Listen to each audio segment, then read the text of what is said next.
எல்லாருக்கும் வணக்கங்க. நம்ம இந்த வீடியோல எதை பத்தி பார்க்க போறோம் அப்படின்னா, முதல்வர் திரு ஜோசப் விஜய் அவர்கள் என்ன பண்ணார் அப்படின்னு பாத்தீங்க அப்படின்னா, எலெக்ஷன் கேம்பெயின் நடத்தினப்ப அவங்க கட்சி ஆரம்பிச்ச உடனே அவங்க பிரச்சாரங்கள் எப்படி பண்ணிட்டு இருந்தாங்க.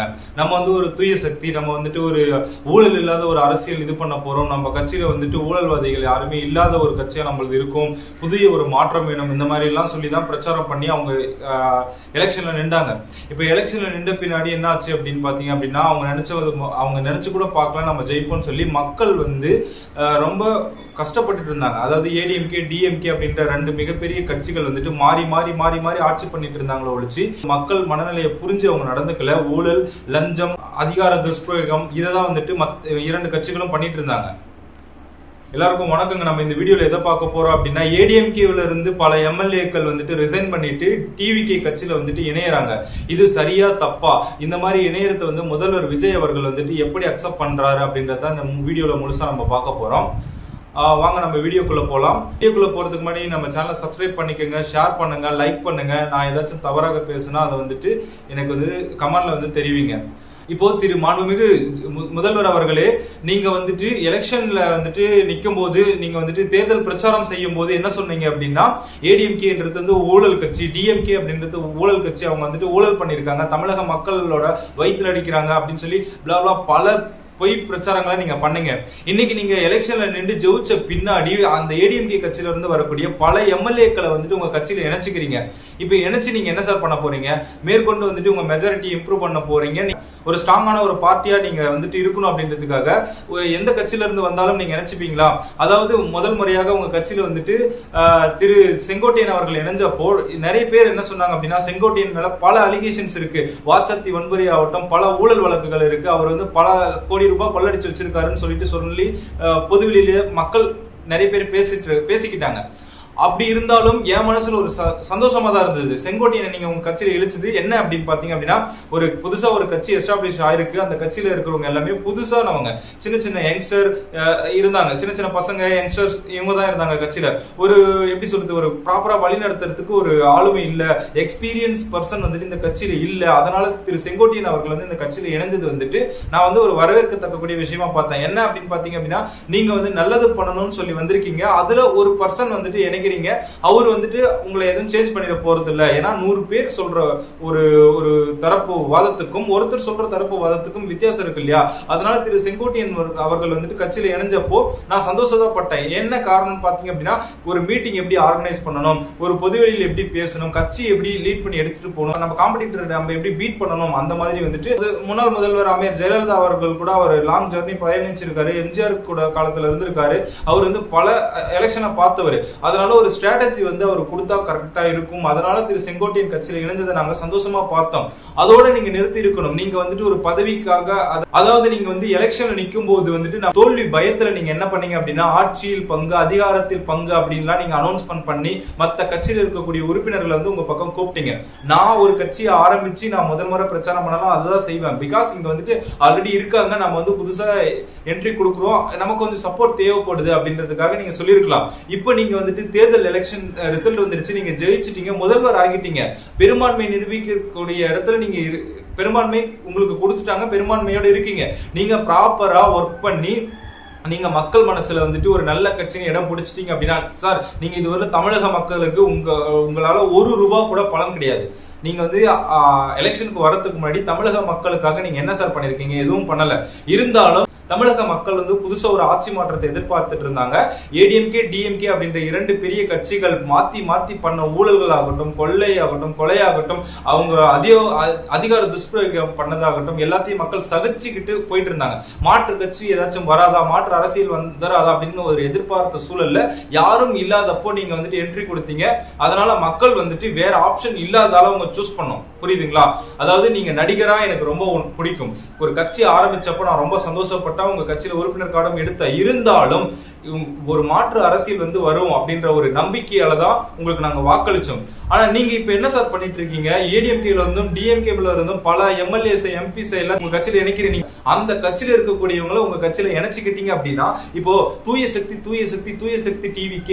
சக்தி டிவிகே அப்படின்னு சொல்லி தேர்தலையும் மேடைகள்லயும் நீங்க பேசுறீங்க. இப்ப பால் கூட தான் சார் ஒரு தூய்மையான ஒரு பொருள்.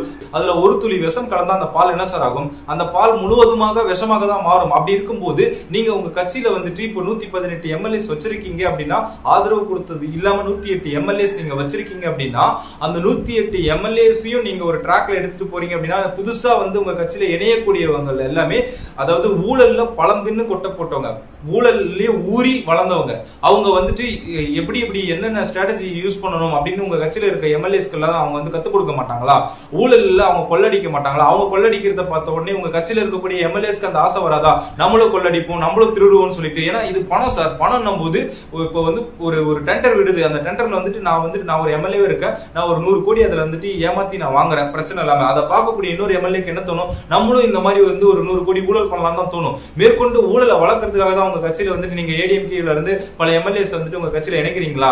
நீங்க என்ன காரணத்தை வச்சு சார் உங்க கட்சியில வந்துட்டு மேற்கொண்டு அந்த பெரிய அதாவது ஒரு தொகுதியில யார் பெருசா இருக்காங்களோ, ஆல்ரெடி எம்எல்ஏஸ் இருக்காங்களோ ஏன் எடுக்கிறீங்க? அவங்க எல்லாம் வயசானவங்க சார். அவங்க எல்லாம் பல ஊழல்கள் பண்ணிட்டாங்க. இது வந்துட்டு யங்ஸ்டரோட ஓட்டால தான் நீங்க ஜெயிச்சீங்க. அதை நீங்க மனசுல வச்சு நடந்துக்கணும். பழையபடி நாங்க வந்துட்டு எம்ஜிஆருக்கு ஓட்டு போடும், ஜெயலலிதாக்கு ஓட்டு போடும், கருணாநிதிக்கு ஓட்டு போடும்ன்ற மக்கள் ஓட்டு போட்டு நீங்க ஜெயிக்க கிடையாது.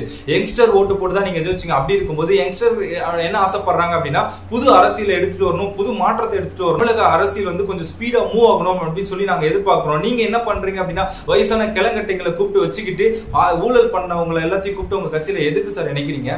சார், இன்றைய அரசியல் சூழல்ல ஏடிஎம்கேல இருந்து உங்க கட்சியில இணைஞ்சிருக்கக்கூடிய C Vijayabaskar, MR Vijayabaskar, Kadambur Raju, S Valarmathi, Udumalai Radhakrishnan, MC Sampath, NR Sivapathi, MSM Anandan, இவங்க எல்லாம் என்ன தேச பிதாமகர்களா அல்லது சுதந்திர போராட்ட தியாகிகளா? என்ன சார் பண்ணாங்க இவங்களை உங்க கட்சியில எதுக்காக சார் நினைச்சீங்க? நீங்க வந்து ஒரு மாற்று அரசியலை முன்னிறுத்துறீங்க, ஊழல் இல்லாத ஒரு அரசியலை முன்னிறுத்துறீங்க. மக்கள் கிட்ட வந்துட்டு நற்பெயரை எடுத்து, அதாவது நம்ம பையன், நம்ம விஜய், நம்ம அண்ணன், நம்ம ஓட்டு போட்டா நமக்கு நல்லது செய்வார் அப்படின்னு நம்பிதான் மக்கள் உங்களுக்கு ஓட்டு போட்டாங்க. ஊழல்வாதிகளை கூட்டு வந்து டிவிகே கட்சியில இணைச்சிக்கிட்டு அவங்கள வச்சு நீங்க ஆட்சி நடத்துறதுக்காக மக்கள் யாரும் உங்களுக்கு ஓட்டு போடல சார். இப்போ உங்க கட்சியில் இணைஞ்சிருக்கக்கூடிய இந்த அதிமுக எம்எல்ஏக்கள் எல்லாமே அவங்களோட சொத்துக்களை பாதுகாத்துக்கணும். அதாவது இப்போ வந்து அவங்க மேல பல வழக்குகள் இருந்துச்சு. இப்போ ஆளுங்கட்சி கூட நம்ம இணைஞ்சிட்டோம் அப்படின்னா நம்ம மேல இருக்கக்கூடிய ஊழல் வழக்குகள் வந்துட்டு கோர்ட்ல மூவ் பண்ண மாட்டாங்க. அவங்களோட சேஃப்டிக்காக உங்க கட்சியில வந்து இணையறாங்க அப்படின்னா அவங்க நீங்க இணைச்சிக்கிறத பார்த்தா எங்களுக்கு பயம் வருது சார். என்ன ரீசன் பாத்தீங்க அப்படின்னா, இப்போ டிவிகேல வந்துட்டு ஒரு சில மாநில செயலாளர்களாகட்டும், உங்களுடைய மாவட்ட செயலாளர்களாகட்டும், இவங்க எல்லாமே ஊழல் பண்ணி கைவிட்டு பெறாங்க. அதாவது மண்ணல் குவாரிகளாகட்டும், மண் எடுக்கிற இடத்துல ஆகட்டும், ஏதாவது ஒரு டெண்டர் இடத்துல விடுறதாகட்டும், ஏதாவது ஒரு இடத்துல வந்து இப்ப ரீசன்ட் நியூஸ்ல கூட நீங்க பாத்திருப்பீங்க, உங்களோட டிவிகே கவுன்சிலர் வந்துட்டு இப்போ வந்துட்டு லஞ்சம் பெற்று போலீஸ் வந்து அரெஸ்ட் பண்ணாங்க. இப்போ நீங்க வந்துட்டு இப்ப எதை முன்னிறுத்துறீங்கன்னு எனக்கு டவுட் வருது. அப்படின்னா நீங்க வந்துட்டு ஊழல் எப்படி பண்றது, அதாவது புதுசா இந்த இண்டஸ்ட்ரிக்கு நீங்க புதுசு, எலெக்ஷனுக்கும் புதுசு, அரசியலுக்கும் புதுசு, திருடுறதுலயும் நீங்க புதுசு. ஏன்னா முன்ன பின்ன நீங்க கொள்ளடிச்சது இல்ல. அதனால வெல் எக்ஸ்பீரியன்ஸ்டு திருட்டு பசங்களை நீங்க வந்து உங்க கட்சியில இணைச்சுக்கிட்டீங்க அப்படின்னா அவங்கள வச்சு நீங்க வந்து மாட்டிக்காம கொள்ளடிக்கலாம் அப்படின்ற ஒரு ஸ்ட்ராட்டஜி பயன்படுத்துறீங்களான்னு எனக்கு டவுட் வருது சார். நீங்க ஏடிஎம்கேல இருந்து வரக்கூடிய எம்எல்ஏஸ் எல்லாமே பல ஆயிரம் கோடி ஊழல் செஞ்சு அவங்க மேல ஊழல் வழக்கு இருக்கு. அவங்கள உங்க கட்சியில, ஏன்னா அவங்க ஊழல் பண்ணது வந்துட்டு அலிகேஷன்ஸா வச்சிருக்காங்களோ வச்சு ப்ரூவ் பண்ணி அவங்க மேல இன்னும் எவிடன்ஸா காட்டப்படல. ஏன்னா அவங்க அந்த அளவுக்கு வெல் ஆர்கனைஸ்டு திருடர்கள். அவங்கள வந்து உங்க கட்சியில இணைச்சுக்கிட்டீங்க அப்படின்னா மேற்கொண்டு வரக்கூடிய டெண்டர்கள் ஆகட்டும், மேற்கொண்டு தமிழகத்துல வந்து பல ஆயிரம் கோடி ஊழல் செஞ்சு நீங்க திருடலாம். அந்த திருட்டுக்கு வந்து அவங்க துணை போவாங்க, அவங்களோட எக்ஸ்பீரியன்ஸ் வந்து உங்களுக்கு கைட் பண்ணுவாங்கன்ற ஒரே நோக்கத்துக்காக தான் நீங்க உங்க கட்சியில வந்துட்டு அந்த முன்னாள் எம்எல்ஏஸ்கள் எல்லாத்தையும் வந்து ராஜினாமா செய்ய வச்சுட்டு உங்க கட்சியில இணைக்கிறீங்க அப்படின்னு சொல்லி எனக்கு சந்தேகம் வருது. இதை நீங்க தயவு செய்து திரு ஜோசப் விஜய் அவர்கள் வந்துட்டு விலக்கி ஆகணும். நீங்க வந்துட்டு ஒரு அரசியலுக்கு வந்துட்டு வரீங்க, உங்களுக்கு ஆதரவு எம்எல்ஏஸ் தேவைப்படுதுன்னு சொல்லிட்டு சிபிஎம் காங்கிரஸ் கேட்டீங்க, அவங்க உங்களுக்கு ஆதரவு கொடுத்துட்டாங்க, நீங்க ஆட்சி அமைச்சிட்டீங்க. ஆட்சி அமைச்சிட்ட பின்னாடி அதாவது நீங்க ஒரு தூய அரசியலை முன்னிறுத்துங்க. மக்கள் யாரும், அதாவது பல எலெக்ஷன் வருது சார், தேர்தல் கமிஷன் வந்துட்டு இந்த எலெக்ஷன்ஸ் எல்லாத்தையும் ஆளுநர் வந்து குடியரசுத் தலைவர் ஆட்சியை வந்து தமிழகத்துல இம்ப்ளிமெண்ட் பண்ணட்டும், மீண்டும் நில்லுங்க சார், நீங்க தான் ஜெயிப்பீங்க. நீங்க 100 டைம் நின்றாலும் பல முறை நின்றாலும் நீங்க மட்டும் தான் ஜெயிப்பீங்க. என்ன அப்படின்னா ஒரு தூய அரசியல தான் மக்கள் நாங்க எதிர்பார்க்கிறோம். ஒரு நல்ல அரசியல் வந்துடாதான், நம்ம வந்துட்டு நம்மளோட இங்க இருக்கக்கூடிய ஊழல் ஒளிஞ்சிடாதா அப்படின்னு சொல்லி பல மக்களோட வருத்தங்களும் வேதனைகளும் இன்றுதான் பூர்த்தியாயிருக்குன்னு சொல்லி கொஞ்சம் பெருமூச்சு விடுறோம். இப்ப நீங்க அரசியலுக்கு வந்திருக்கீங்க அப்படின்னா நீங்களும் மீண்டும் வந்து அந்த ஊழல் பெருசாலிகளை உங்க கட்சியில இணைச்சு நீங்களும் ஊழல் பண்றதுக்கு நாங்க ஏன் சார் உங்களுக்கு ஓட்டு போடணும்? ₹1 காசு கொடுக்காம ஜெயிச்ச முதல்வர் விஜய் தான். ஒரு எம்ஜிஆர் கூட வந்து உடனே 2 வருஷத்துல ஆட்சி பிடிக்கல, அவர் எம்எல்ஏவை இருந்து அதுக்கப்புறம் டிஎம்கேல ஒர்க் பண்ணி அதுக்கப்புறம் ஏடிஎம்கே ஒரு கட்சி ஆரம்பிச்சு ஆட்சி பிடிச்சாரு. ஆனா விஜய் அவர்கள் வந்துட்டு வந்த எடுப்புலயே வந்து டைரக்டா சிஎம் ஆயிட்டாருன்னு சொல்லிட்டு தமிழக மக்கள் ரொம்ப பெருமையா பேசிட்டு இருக்காங்க. இந்த ஆட்சி வந்துட்டு நல்ல ஆட்சியா இருக்கணும் அப்படின்னு சொல்லிட்டு பல இளைஞர்களும் பல விஜய்ஸ் வந்துட்டு அவங்களோட கனவா இருக்கு. அந்த கனவை எல்லாத்தையும் நீங்க வந்துட்டு ஏமாத்திருவீங்களோ அப்படின்னு சொல்லி எங்களுக்கு பயமா இருக்கு சார். நீங்க 1000ல் ஒருவன் படம் பாத்தீங்களா? அவங்க வந்துட்டு சோழ தேசம் போறோம் அப்படின்னு சொல்லிட்டு ஒரு சந்தோஷத்துல இருப்பாங்க. அந்த சந்தோஷம் முடியறதுக்குள்ள பாத்தீங்க அப்படின்னா பாண்டியர்கள் வந்து அவங்களை வந்துட்டு கொன்று குவிப்பாங்க. அந்த மாதிரிதான் இப்ப எங்களுக்கு இருக்கு. ஒரு தூய ஆட்சி வந்துடாதா, ஒரு தூய அரசியல் நமக்கு வந்து வந்துடாதா, லஞ்சம் ஒழிக்கப்பட்டும் நம்மளோட தமிழக அரசியல் வரலாறு வந்து மாற்றி எழுதப்படும் சொல்லி நாங்க சந்தோஷத்துல இருந்தோம். ஆனா இன்றைய சூழல்ல நீங்க வந்துட்டு இந்த பல ஊழல் பெருசாலைகளை உங்க கட்சியில இணைக்கிறத பார்த்தா எங்களுக்கு வந்துட்டு என்னன்னா, அந்த சோழர்களை வந்துட்டு எப்படி பாண்டியர்கள் கொலை பண்ணாங்களோ அந்த மாதிரி நீங்க நம்பிக்கை துரோகம் பண்ணி எங்களை கொள்றீங்க சொல்லிட்டு எங்களுக்கு சந்தேகம் வருது சார். தயவு செய்து மாண்புமிகு முதலமைச்சர் திரு ஜோசப் விஜய் அவர்கள் தயவு கூர்ந்து நீங்க வந்துட்டு ரீகன்சிடர் பண்ணுங்க. இந்த ஊழல் வழக்குகள் ஊழல் பண்ணி இருந்த எம்எல்ஏஸ் வந்துட்டு உங்க கட்சியில தயவு செஞ்சு இணைக்காதீங்க. உங்களை வந்துட்டு உங்க காலில் விழுந்து கூட நாங்க கெஞ்சி கேட்கிறோம். அவங்களை இணைச்சுக்கிட்டீங்க அப்படின்னா உங்க கட்சியில் இருக்கக்கூடிய நல்ல எம்எல்ஏஸ், அதாவது உங்க கட்சியில இருக்கவங்க யாரும் இப்ப நல்ல எம்எல்ஏஸ் கிடையாது. 100% நான் சொல்றேன். அதுல யாரோ ஒரு 10 பேரோ 20 பேரோ தூய அரசியல் கொடுக்கணும்ன்ற ஒரு நல்ல எண்ணத்தோட இருக்கலாம். அந்த நல்ல எண்ணத்துல இருக்கக்கூடிய எம்எல்ஏக்களையும் இப்ப நீங்க புதுசா இணைக்கிறவங்க வந்துட்டு மாற்றதான் முயற்சிப்பாங்க.